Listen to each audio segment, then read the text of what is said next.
ysbryd Duw, yng-nghanu ein hemynau, yng-nghyflwyno ein gweddiau, yng-nghyfarfod ein bywydau, bydd yn undod rhyngom, ac yn rym sy'n ein tanio i fod yn oleuni i ti yn ein byd tywyll.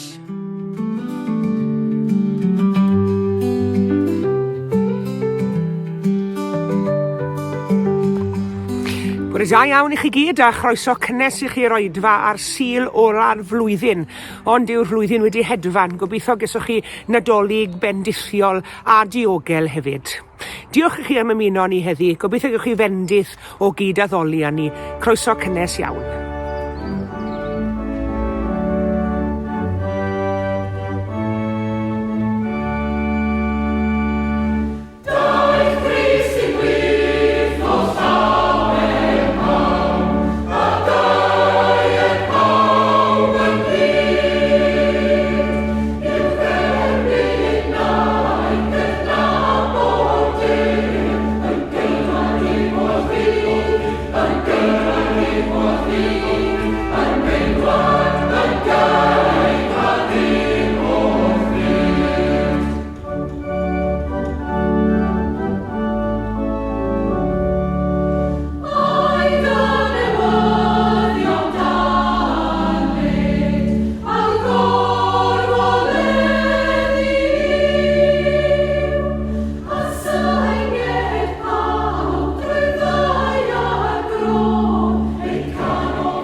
Lyc pennod 2, cyflwyno Iesu yn y deml.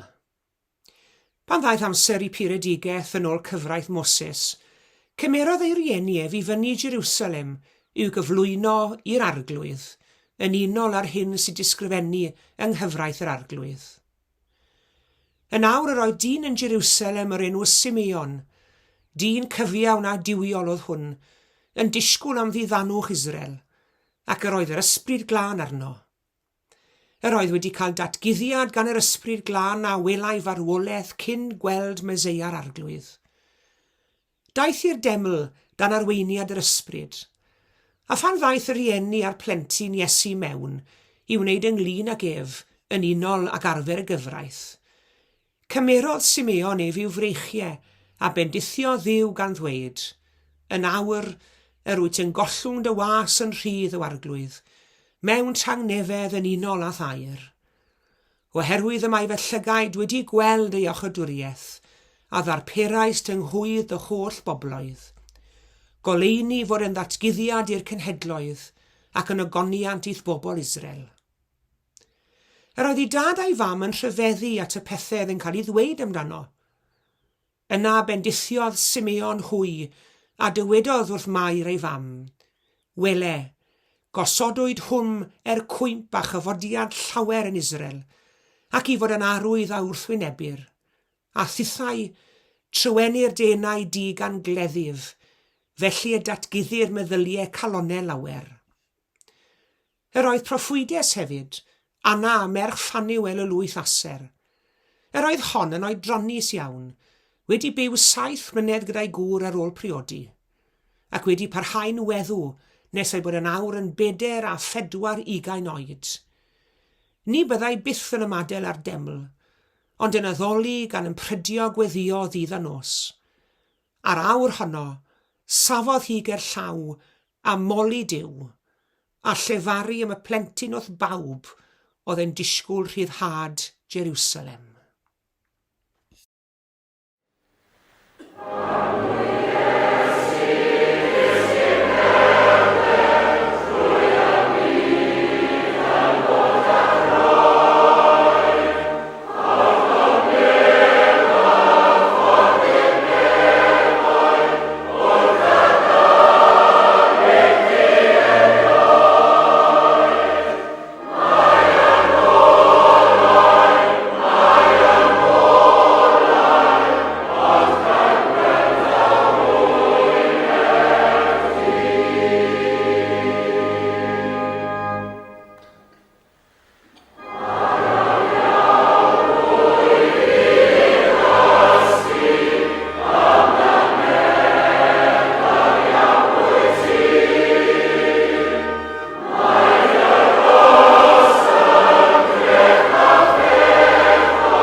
Wel, gobeithio'ch bod chi gyd wedi profi dydd Nadolig bendithiol a iach hefyd.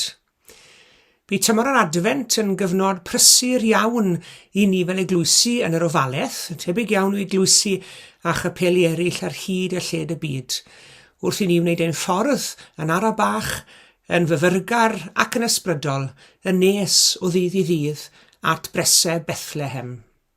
A chyrraedd Bethlehem mewn meddwl a dychymyg fore Nadolig, a phlygu'n addolgar wrth breseb y baban Iesu. Ac yn ddiddorol iawn mae ymchwil a ystadegau diweddar yn dangos i bod i dal yn arfer gan lawer i ddod i'r cwrdd neu'r capel neu'r eglwys adeg yn Nadolig. Mae eglwys Loegr yn defnyddio'r talfyriad o'r teitl Saesneg Church of England COV i esbonio taw dim ond adeg C and E mae'r rhai yn dod i'r cwrdd, sef Christmas and Easter. Ond y cwestiwn mawr yw, a'r her fawr i ni wrth gwrs, yw beth sy'n digwydd ar ôl y Nadolig. Mae gweinidogion, cofwch, yn gallu dioddef o'r post-Christmas slump, i ni gyd ar y bach o dawner ar ôl yr holl hype o baratoi ar gyfer yr wyl. Ond sut mae cario cyffro'r wyl a bendith yr wyl i mewn i'r flwyddyn newydd ac i weddill y flwyddyn hefyd? A'i baban mewn preseb yn unig yw Iesu. Tybed a yw Iesu wedi tyfu'n blentyn ac yn lanclas ac yn ddyn i bawb? Neu ai'r delwedd sy'n gan nifer ohono yw un o'r baban bach yma yn gorwedd yn y preseb? Wel, nid aros yn y preseb nath Iesu, ond prin iawn yw'r anesion sydd gyda ni am Iesu Grist wedi tyfu'n fyny wrth gwrs. Yn wir, dim ond un stori sydd gyda ni amdano fe pan oedd e'n fachgen. Yn fachgen 12 oed, ath e gyda'i rieni'r deml yn Jerusalem, a mynd ar goll os gofiwch chi. A Mair a Joseph yn naturiol fel unrhyw rieni, mewn tipyn o helbil yn chwilio amdano fe. Ac yn ted i aros i drin a thrafod gyda'r gwybodysion yn y deml, a'r rheini wedyn yn rhyfeddu ato fe. Ond mae 2 adnod yn yr ail bennod o Fengi Lyc yn sôn amdano fe'n tyfu lan. Y naill yn gyfeirio at ei gryfder a'i ddoethineb, a'r llall yn dweud bron yr un peth, ond mewn ffordd arall. Mae'r 2 adnod yn sôn am ei berthynas â Duw. Dyma un ohonyn nhw, ac yr oedd ffafr Duw arno. Dyma'r llall, ac yr oedd Iesu'n cynyddu mewn ffafr gyda Duw a'r holl bobl. Pwysleisio mae Lyc yn gwneud fan hyn yn ei adroddiad fod y plentyn hwn yn tyfu, a'i fod e'n datblygu hefyd. Ond ni'n gallu fod yn amharod iawn i weld ein plant ni'n tyfu. Fe glywon ni ymlith sylw o bryd i'w gilydd, dydyn nhw ddim yn cael bod yn plant y dyddiau hyn. Smon nhw'n fabis yn hir iawn. Yr perygl mawr yw y byddwn ni'n trin nhw fel plant, ar ôl iddyn nhw dyfu'n oedolion. Ond gadewch i ni fe nôl at y baban yn y preseb y methlem. Ond nid oes na ddeheuad yno ni'n dawel fach falle i weld ein aros yn faban yn y preseb. Ond ydyn ni'n teimlo rheidrwydd i'w gadw fe yn y preseb yn bell i waith. Y baban bach tyner hwn yn y preseb gwair, a ni wedi cael ein swyno gan hanes yn y doli cynta. Ac wrth gwrs, tra bydd yno'n swp diamadferth, fydd ddim yn ein herio ni. Fydd ei ddysgeidiaeth ddim yn ein herio ni. Fydd ei ddysgeidiaeth ddim yn chwildroi nac yn poeni ar ein cydwybod ni. A dweud y gwir, yno ni'n amiadau le, gan wrthod iddo fe dyfu a datblygu a dod yn waredwr ein bywydau. A dyna'r unig Iesu mae'r rhan fwyaf o bobl yn ei adnabod heddi. Iesu'r Nadolig cynta, Iesu'r preseb, Iesu'r bugeilied a'r doethion a Herod fawr. Ac mae teip Herod fawr bob amser yn awyddus yw adael ein faban diamadferth yn y preseb. Ond mae bendith i'w chael o gyrchu at y preseb bob Nadolig, ond bendith dros dro yw hi. Dros dro. Bendith sy'n galw i waith yw hi. A mae'n eitha tebyg mai felly oedd hi'r Nadolig cynta hwnnw hefyd. Dyna ddigwyddodd i'r bugeilied ar fryniau Bethlem yn dyfe. Cor o angylion yn cyhoeddi'r newyddion da, a'r bugeilied yn mynd ar frys i weld beth oedd wedi digwydd a dod o hyd i obaith yr oesoedd yn y preseb.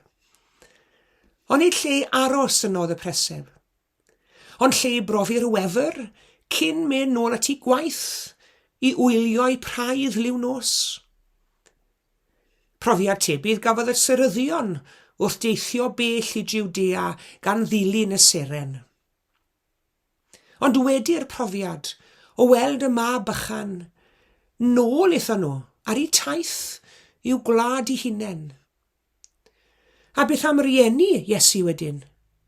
Profiad tawel a nealladwy oedd eu profiad nhw, ond yr oedd Mair yn cadw'r holl bethau hyn yn ddiogel yn ei chalon ac yn myfyrio arnyn nhw. Cadw'r profiad yn ei chalon y wnaeth hi mwyn cael myfyrio arno fe ymhellach mlaen. Doedd hi ddim yn barod i blymio i ddyfnderoedd gwyrth Bethlem dref, ond mynd ymlaen fi rhaid iddyn nhw hefyd, a hynny ar frys i'r aifft. Beth oedd ar ôl y Bethlem? Dim ond preseb gwag. Mae e wedi tyfu, mae e wedi prifio, a dyna drefen natur ynddo fe. Peidiwn felly ac aros wrth y preseb. Awn gyda fe ar antur, a bydd y bendithion yn llifo wrth i ni fod yn ei gwmni. Amen.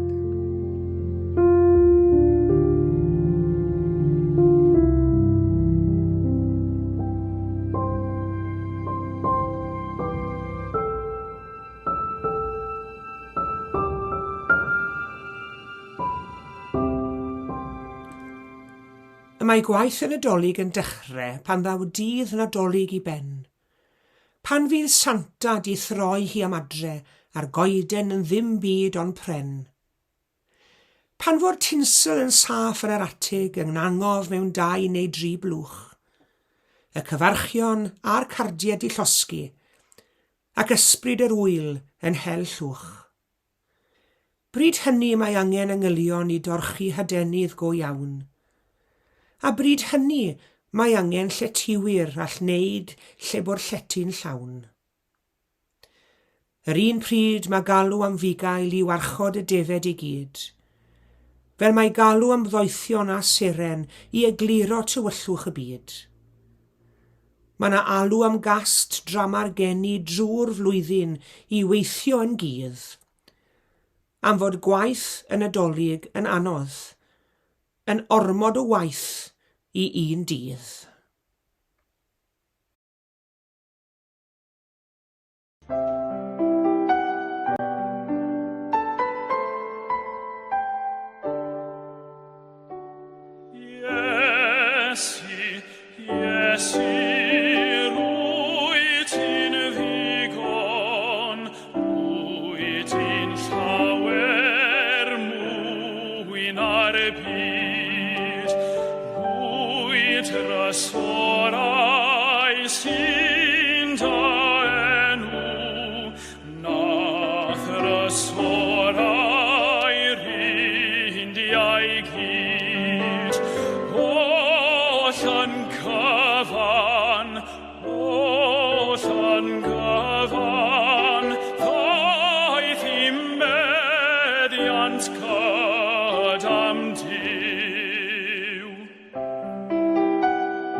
Gweddiwn.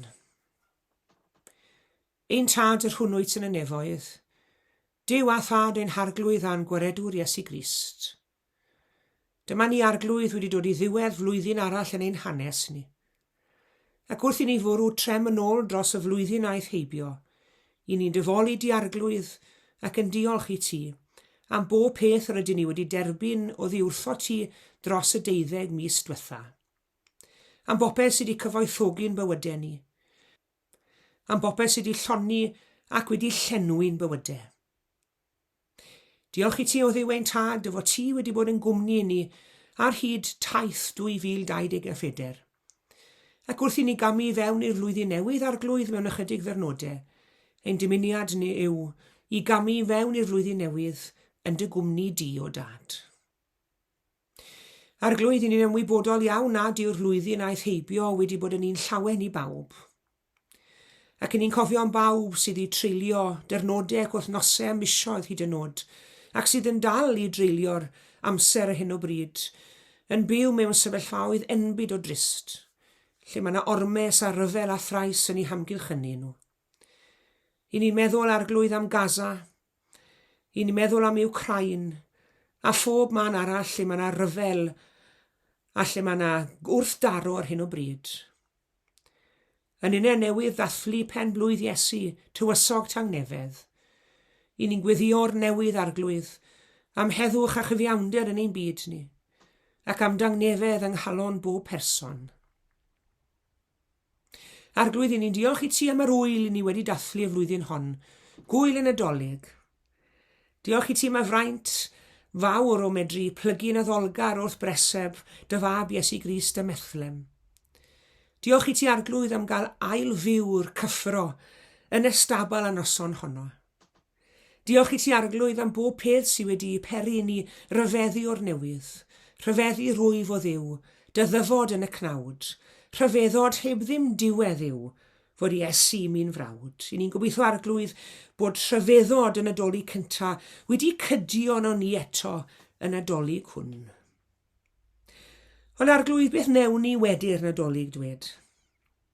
Helpa ni arglwydd i ddychwelyd o Fethlem yn Nadolig hwn fel ei bugeiliad gynt, gyda rhyw sioncter yn ein cerddediad ni ac ystyr newydd i'n bywyd. Dychwelyd o Fethlem hefyd, fel Mair yn cadw pob peth yn dawel yn ein calonnau, dychwelyd o Fethlem fel y sêr ddiwyniaid, ar hyd ffordd arall o feddwl ac o weithredu. Arglwydd a wneud i'n helpu ni beidio ac aros ger y preseb gwag y Methlem. Y mae Crist wedi tyfu, y mae Crist wedi symud ymlaen. Helpa ni arglwydd i gerdded ymlaen yn ei gwmni fe, i fod yn ei ymyl, i fod y tu cefen iddo yn ei ddilyn. Helpa ni arglwydd i edrych ar y Nadolig hwn fel sbardun, i ymwrolio newydd i waith dy fengil di wrth i ni, wynebu blwyddyn arall newydd yn ein hanes ni. Iesu, Iesu, rwy ti'n ddigon.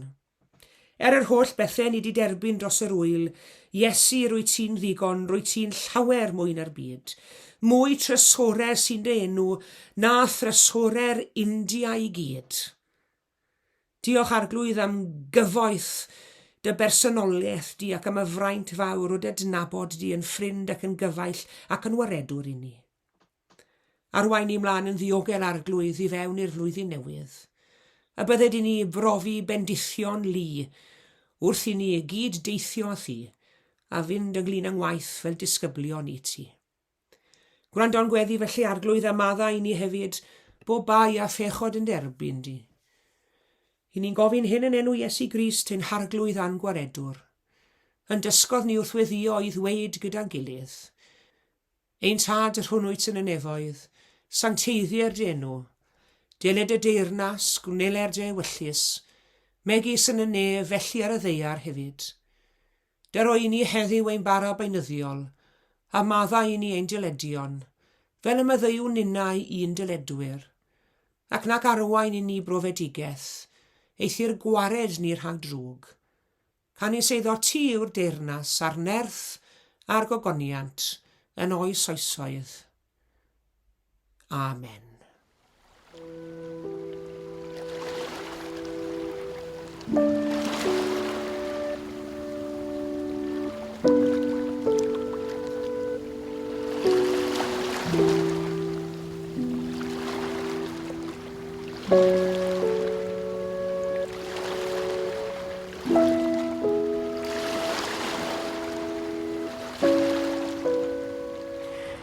Diolch i chi gyd am eich cwmni yn yr oedfa heddi. Tan y sul nesaf, cadwch yn ddiogel ac yn iach, a gras ein harglwydd Iesu Grist a chariad Duw, a chymdeithas yr ysbryd glân, a fyddo gyda ni oll. Amen.